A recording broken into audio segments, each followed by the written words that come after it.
Hello， 大家好。前段时间，加拿大的经济学家们就一直在呼吁政府应该出台房地产市场降温政策。很多人都认为今天的联邦预算中会涉及到这样的政策。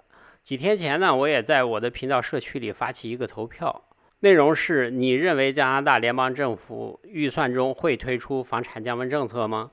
一共有649个人参与投票，34%的人认为会推出这样的政策。有66%的人认为不会推出降温政策，结果不出所料，群众的眼睛是雪亮的，果然就没有任何降温措施。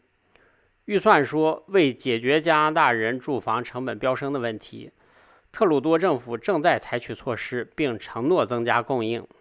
增加供应，这是短期内能解决的事儿吗？另外，从明年1月1日起，政府将对非居民持有的房产征收空置税。财政部长方慧兰说，房产不应该成为海外资金被动的投资工具，他们应该是加拿大家庭的家园。话说得好听，但实际行动起来却一点诚意都没有。嘴上说着不要，但身体却很诚实。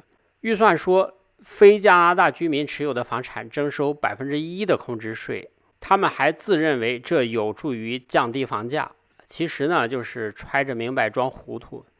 不论你怎么看，这项政策都完美的避开了房产市场降温。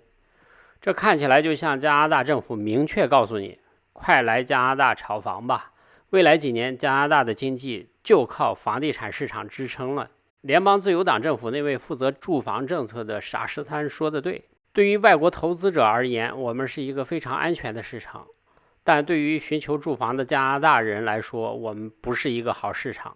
有了这样的政策，世界各地的人可以安心的来加拿大炒房了。反正非加拿大居民持有的房产，只有在空置的情况下，才会被每年征收1%的税。这个就算是缺心眼也能想到办法规避吧。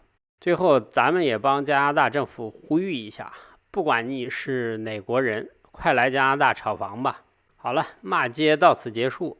最后，咱们还是理性的分析一下。加拿大政府一直相信自己有能力阻止房价下跌，并且呢，说自己能让居民收入赶上房价。这个愿望是好的，但他们可能是高估了自己的能力。市场的规律是没法改变的。最近房产市场抢 offer 明显没有前段时间那么疯狂了。这说明因为房价飙升，市场上的购买力已经下降。最近一段时间，市场上的挂牌价格也在往2个方向发展，提高价格的和降低价格的都很多。准备高位套现的人可能也会感觉到市场不像过去那么热了。其实留给高位套现的时间真的不多了，已经过去的3月份可能就是最佳时机。世界上没有只涨不跌的房价，只有只涨不跌的年龄。特别是最近一段时间疯狂加价抢购的人，他们很可能已经站到了高点。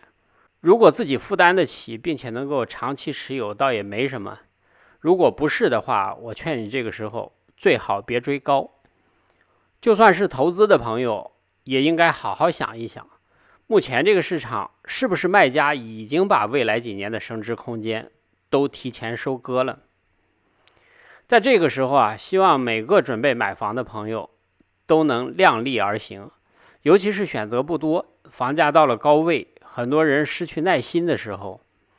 加拿大皇家银行说，由于房价飙升，62%的加拿大人都被挤出了房产市场。着啥急啊？让子弹再飞一会儿。以上就是今天我要给大家分享的内容。